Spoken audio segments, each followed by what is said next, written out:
예수 이름으로, 예수 이름으로. 오늘은 대림절 설교 시리즈를 새롭게 시작하도록 하겠습니다. 소망이라는 주제로 우리가 대림절 설교를 함께 이어가게 될 텐데요. 오늘은 소망, 믿음으로 바라는 것이라는 제목으로 말씀을 증거하도록 하겠습니다.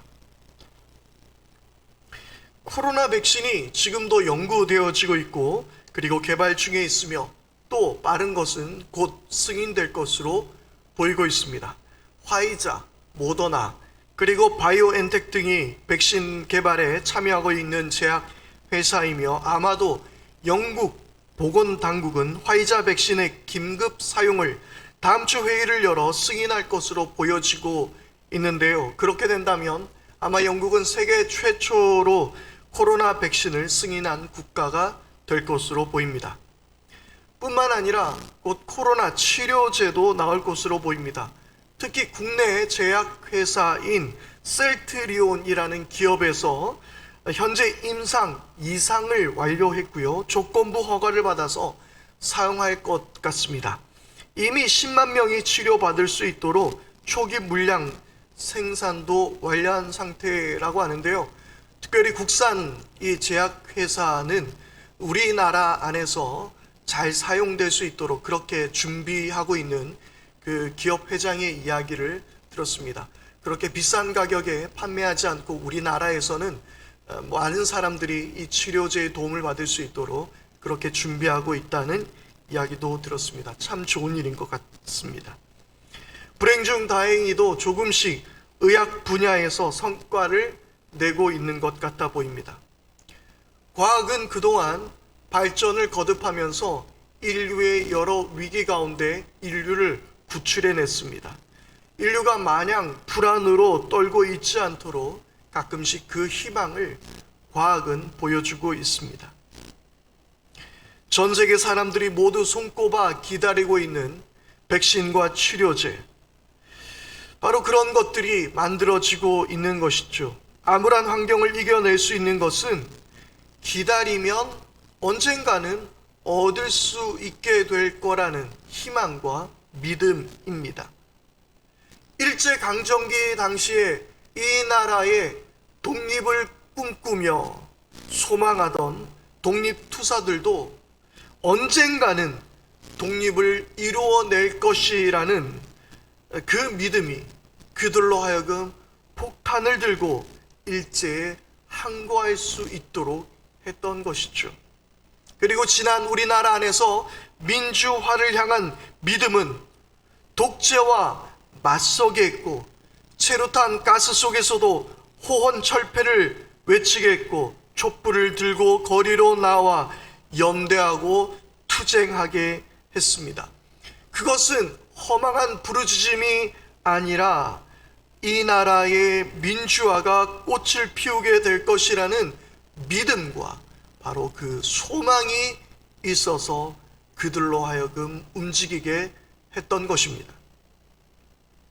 여러분, 바로 그 믿음, 그 일들이 언젠가는 이루어질 수 있을 것이라는 그 믿음, 그것이 희망이며 또한 그것이 소망입니다. 소망이라는 단어는 어떤 일을 이루거나 그것을 하기를 바라는 그러한 뜻이 담겨져 있는 단어입니다. 여러분, 우리가 흔히 쓰는 말 중에서 바라본다라는 말이 있습니다.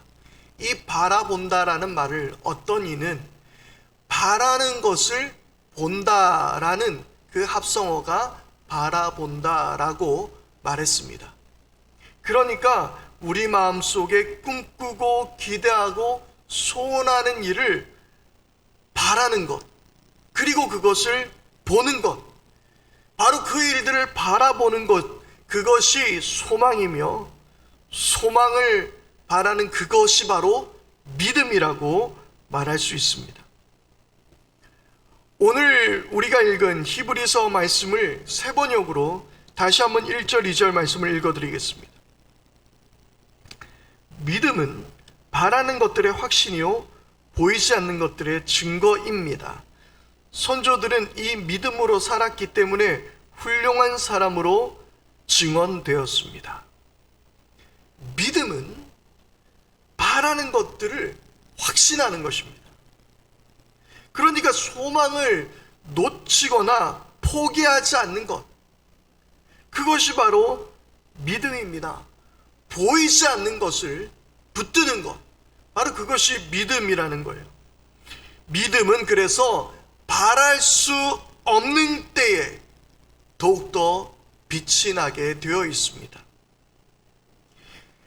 예수님께서 십자가에서 못 박히신 후에 부활하여 제자들에게 보이셨습니다. 그런데 그 당시에 도마는 그 자리에 함께하지 않았습니다. 나중에 도마가 그 제자들과 함께하였을 때에 예수님께서 부활하셨다라는 소식을 들었지만 그는 믿지 못했습니다. 도마는 내가 손으로 그의 창자국과 못자국을 만져보기 전에는 내가 믿을 수 없다라고 이야기했습니다. 그러나 예수님께서는 도마에게 다시 나타나셔서 자신을 보여주셨고, 그리고 손에 못자국과 옆구리에 창자국에 손을 넣어보라고 말씀을 하셨습니다. 그리고 도마에게 이렇게 말씀하셨죠. 네가 나를 본 것으로 믿느냐? 보지 않고 믿는 자는 복되다. 여러분, 우리는 보지 않은 것을 믿을 때 그 믿음은 더욱 빛이 나고 그 믿음은 우리에게 소망을 안겨다 줄 수 있는 것입니다. 8절 말씀입니다. 8절은 이렇게 말씀합니다. 믿음으로 아브라함은 부르심을 받았을 때에 순종하여 장래 유업을 받을 땅에 나아갈새 갈 바를 알지 못하고 나아갔으며, 그는 갈 바를 몰랐습니다. 그의 연고를 떠나야 했습니다. 그리고 오직 하나님의 말씀만 붙들고 어디로 가야 할지 몰랐지만 그는 믿음으로 길을 떠났습니다. 그뿐이 아니었죠. 하나님께서는 아브라함에게 너희 자손을 바다의 모래와 같이 하늘의 별들과 같이 주시겠다라고 약속하셨습니다. 그러나 아내 사라도, 그리고 그도 이미 자식을 낳을 수 없는 생물학적 가능성마저 없어지게 되었습니다. 바랄 수 없는 가능성이었습니다. 그러나 보이지 않았지만, 바랄 수 없었지만, 볼 수 없었지만 그는 믿음으로 소망을 붙든 것입니다. 로마서 4장 18절은 그래서 이렇게 말씀하십니다. 아브라함이 바랄 수 없는 중에 바라고 믿었으니 이는 내 후손이 이 같으리라 하신 말씀대로 많은 민족의 조상이 되게 하려 하심이라. 아브라함은 바랄 수 없는 중에, 보이지 않는 중에, 생물학적 모든 기능을 상실한 중에 그것을 바라고 믿었다라는 것입니다. 보이지 않지만 그것을 확신하고 믿는 것, 바로 그것이 오늘 우리가 고백할 수 있는 소망입니다. 희망과 소망의 차이에 대해서 이 말들에 각각 조금씩 차이는 있지만 이렇게 말하고 있습니다. 희망은 어떤 개인적인 욕망, 어떤 개인적으로 이루고 싶은 것이라고 말한다면, 소망은 이보다 좀 더 공동체적이다라는 이야기를 하기도 합니다. 또 어떤 사람들은 희망은 그런 개인적 욕망이라면 소망은 비전 등을 말할 때 쓰이는 단어라고도 말합니다. 그리고 또 어떤 이들은 희망의 반대말은 절망이라고 말하지만, 그러나 소망의 반대말은 무엇일까요? 그것은 바로 소망 없음이라고 말합니다. 희망은 반대말이 생길 수 있어요. 그러나 소망에는 반대말이 존재하지 않습니다. 그저 소망이 없는 것이죠.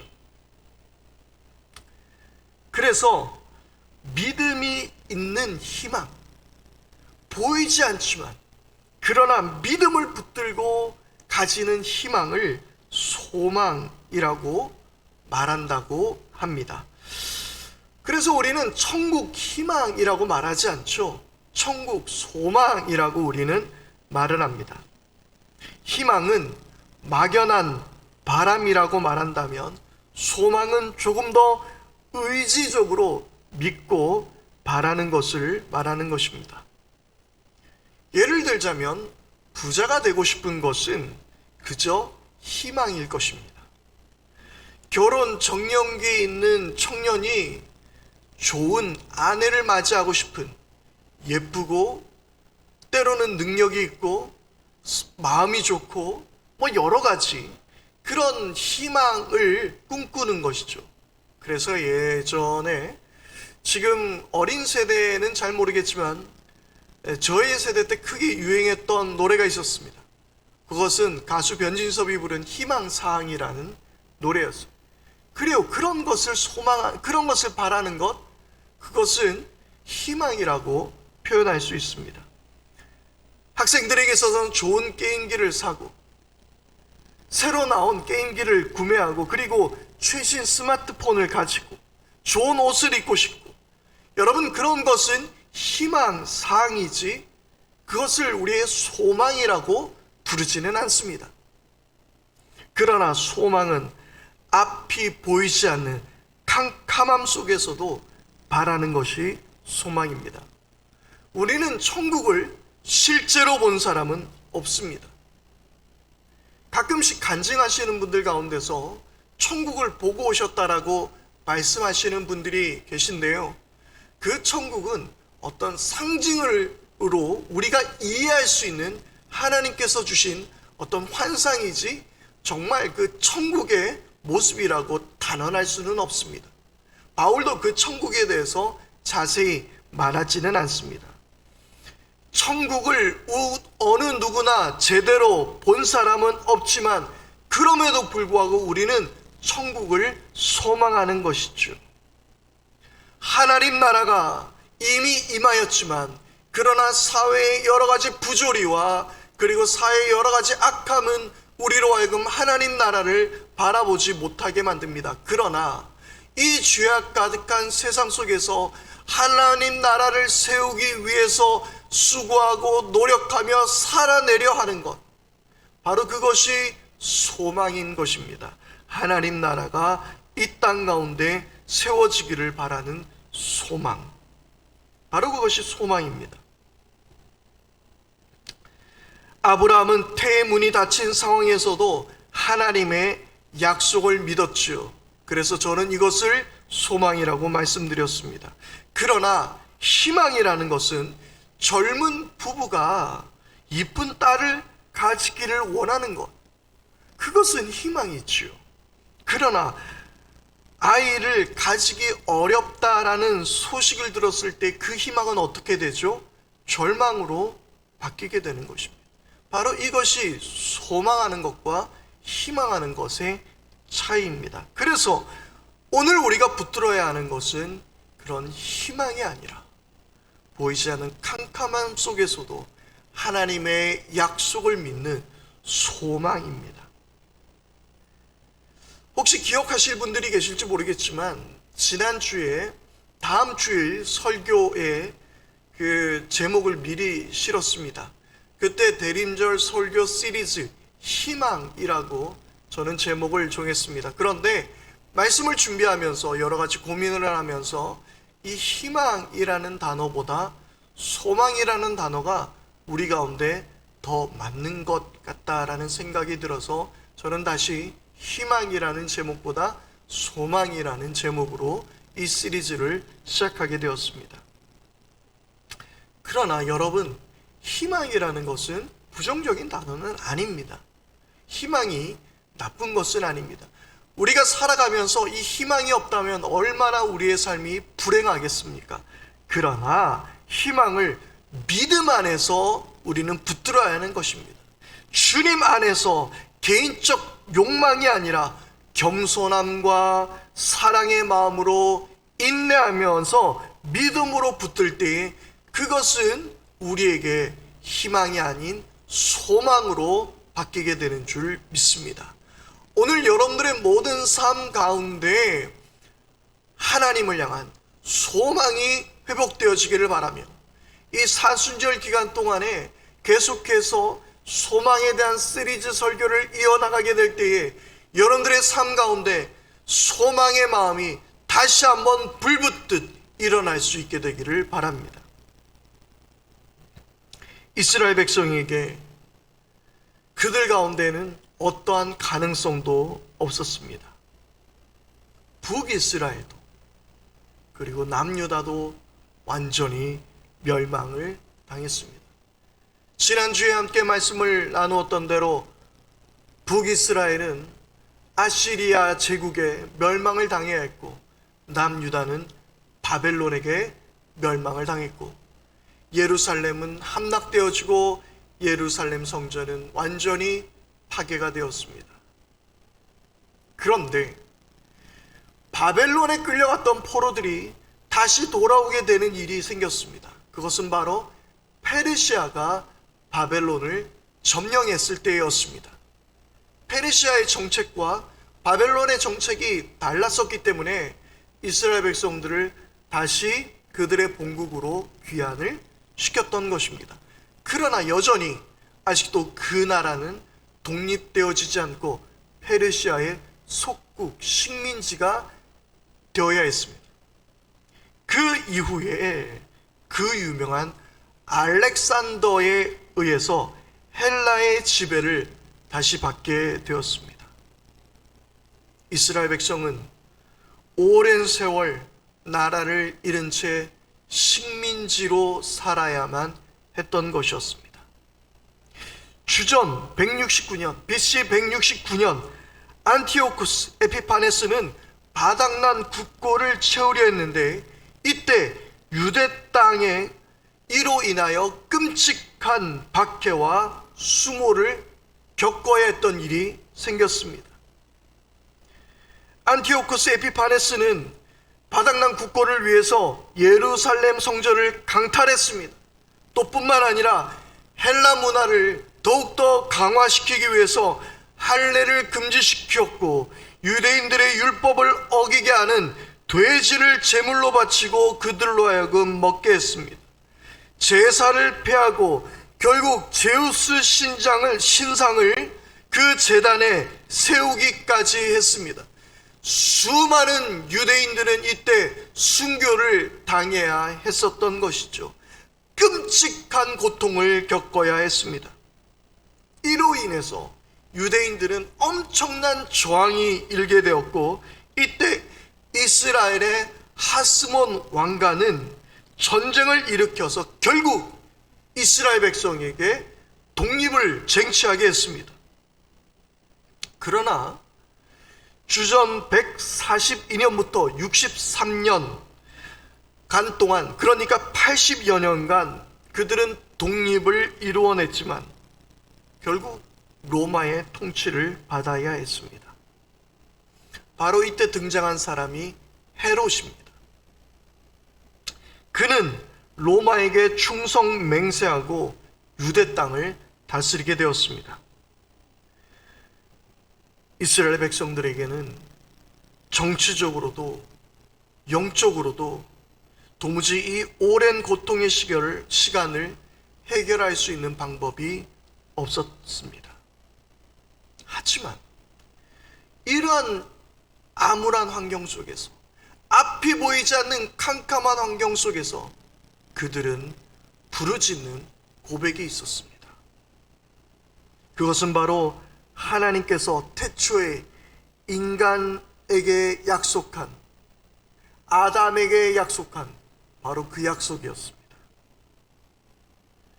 내가 너로 여자와 원수가 되게 하고 내 후손도 여자의 후손과 원수가 되게 하리니 여자의 후손은 내 머리를 상하게 할 것이요 너는 그의 발꿈치를 상하게 할 것이라는 말씀이 있죠. 우리가 지난 새벽 시편 묵상을 통해서 함께 나누었던 바로 원시 복음, 창세기 3장 15절의 말씀입니다. 바로 그 약속을 그들은 기다렸습니다. 그리고 이사야 선지자가 말씀하였던 바로 그 예언을 그들은 기다렸습니다. 이사야 9장 6절입니다. 이는 한 아기가 우리에게 낳고 한 아들을 우리에게 주신 바 되었는데 그의 어깨는 정사를 메었고 그의 이름은 기묘자라 모사라 전능하신 하나님이라 영존하시는 아버지라 평강의 왕이라 할 것입니다. 그리고 계속해서 이사야 61장 1절에서 3절 말씀은 이렇게 말씀하십니다. 주 여호와의 영이 내게 내리셨으니 이는 여호와께서 내게 기름을 부으사 가난한 자에게 아름다운 소식을 전하게 하려 하심이라. 나를 보내사 마음이 상한 자를 고치며 포로된 자에게 자유를, 갇힌 자에게 노임을 선포하며 여호와의 은혜의 해와 우리 하나님의 보복의 날을 선포하며 모든 슬픈 자를 위로하되 무릇 시온에서 슬퍼하는 자에게 화관을 주어 그 죄를 대신하며 기쁨의 기름을 그 슬픔을 대신하며 찬송의 옷으로 그 근심을 대신하시고 그들의 의의 나무 곧 여호와께서 심으신 그 영광을 나타낼 자라 일컬음을 받게 하려 하심이라. 아멘. 이스라엘 백성들이 기다렸고 그들이 소망했고 그들이 부르짖었던 바로 그것은 메시아를 기다리는 것이었습니다. 어느 무엇에 조금의 가능성도 없었던 그들, 바벨론과 페르시아와 그리고 헬라와 로마의 그 통치 속에서 그 캄캄한 식민지 세상에서 그들은 하나의 부르짖음을 부르짖었습니다. 메시아, 하나님께서 보내실 그 메시아를 그들은 기다리고 있었던 것이었습니다. 캄캄한 역사 속에서 그들의 희망을 놓지 않았을 때 그것은 하나님 안에서 온전한 소망을 이루게 되는 것입니다. 로마서 5장 3절에서 5절 말씀입니다. 다만 이뿐 아니라 우리가 환난 중에도 즐거워하나니 이는 환난은 인내를, 인내는 연단을, 연단은 소망을 이루는 줄 알미로다. 소망이 우리를 부끄럽게 하지 아니함은 우리에게 주신 성령으로 말미암아 하나님의 사랑이 우리 마음에 부은 바 됨이니. 고통 속에서도 붙드는 인내, 그리고 그로 인한 연단, 바로 그것이 소망이 되는 것입니다. 소망이 우리를 부끄럽게 하지 않을 것입니다. 헤롯은 유대인들을 만족시키려고 노력했습니다. 로마식 도시 건설을 그는 추진해왔습니다. 그리고 감세 정책 등도 썼습니다. 하지만 이 일은 지금의 우리 사회가 잘 보여주고 있는 것처럼 더욱더 부익부 빈익빈을 가속화시킬 뿐이었습니다. 극심한 빈부격차를 가져오겠습니다. 또한 헤롯은 유대인의 종교 지도자들을 만족시키게 하기 위해서 솔로몬 때보다 더 화려한 성전을 건설하게 했습니다. 그로 인해서 대제사장들 뿐만 아니라 종교 지도자들에게도 인정을 받게 되었고 자기 편이 되었습니다. 종교 지도자들은 바로 이 헤롯과 결탁하고 서로의 배를 불리고 있었지만, 그러나 민중들은 한없이 가난해졌고 세리들은 권력에 더 충성하기 위해서 백성들의 그 가난 속에서 고혈을 더 빨아먹고 있었던 것이었습니다. 그러나 이스라엘 백성들의 소망은 메시아가 그들을 구원해 주실 것이라는 그 사실을 기다렸습니다. 오래전 선지자가 예언한 그 예언이 이루어지게 될 것이라 믿었던 것이죠. 결국 하나님의 카이로스, 하나님의 그 시간이, 그 카이로스의 시간이 하나님의 때에 예수 그리스도를 우리에게 보내주셨습니다. 바로 그 소망이 이루어지게 된 것이죠. 단 하나의 유일한 소망, 바로 그 소망, 예수 그리스도가 이 땅에 오신 것입니다. 아무런 가능성이 없는 내 삶에, 죽음의 구원의 가능성도 없는 내 삶 속에서 단 하나의 소망이 있다면 바로 그것은 예수 그리스도입니다. 저와 여러분들이 무엇으로 우리가 하나님 앞에 나갈 수 있겠습니까? 무엇으로 우리의 영혼을 구원할 수 있겠습니까?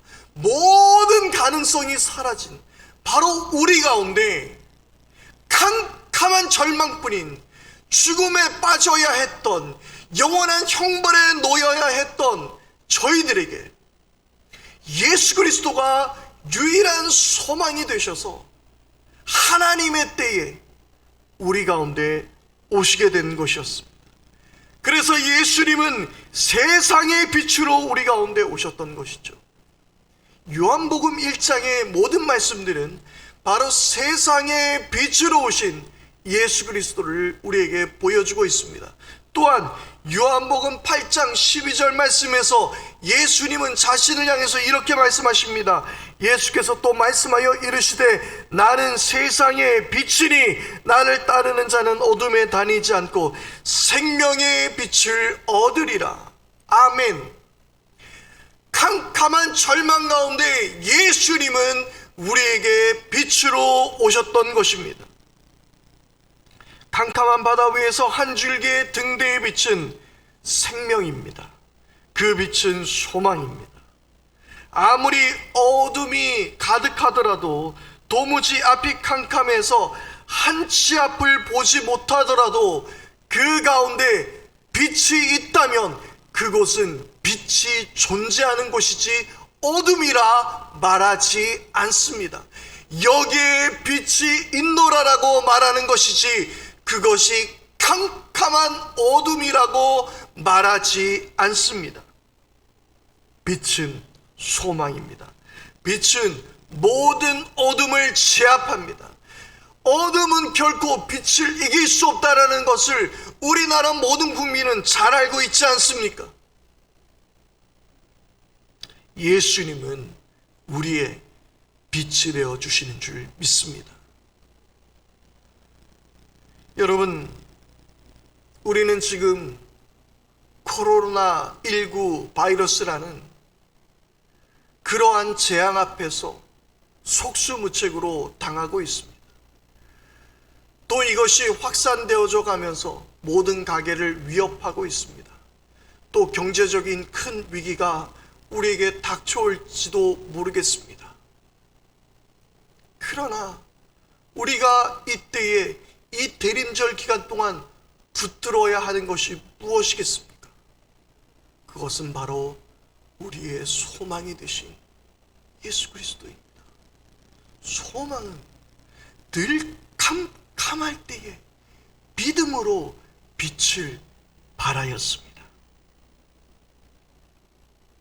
오늘부터 시작되는 대림절 기간, 이 소망을 여러분들의 마음에 품을 수 있게 되기를 바랍니다. 믿음으로 보이지 않는 것을 바라보며 소망을 품기를 바랍니다. 앞서 말씀드렸듯이 바라본다는 것은 바라는 것을 보는 것이라고 말씀드렸습니다. 우리가 소망을 붙들 수 있는 것은 바라는 것이 하나님이기 때문에 그렇습니다. 하나님을 바라봅시다. 믿음으로 하나님을 바라봅시다. 믿음은 바라는 것들의 실상이요 보이지 않는 것들의 증거라 하였으니 믿음으로 하나님을 바라볼 때에 곧 그것은 우리로 하여금 소망을 가지게 될 줄 믿습니다. 우리로 결코 물러서지 않고 포기하지 않게 하실 줄 믿습니다. 세상을 구원할 치료제, 세상을 구원할 백신을 의지하고 그것을 바라보며 소망하지 마시기를 바랍니다. 또 언제 이 과학은 우리를 배신하게 될지 우리는 알 수 없습니다. 그러나 변치 않는 영원하신 하나님을 바라보십시다. 하나님의 때에, 하나님의 그 시간에 우리에게 필요하다면 치료제도 허락하실 것이며, 하나님은 우리에게 백신도 허락하실 것입니다. 그러나 우리는 궁극적으로 우리의 소망이 되신 하나님을 바라봐야 하는 것입니다. 보이지 않는 것을 확신하며 붙드십시다. 보이지 않는 것을 확신하며 붙드는 것, 바로 그분이 우리의 예수 그리스도입니다. 함께 기도하겠습니다.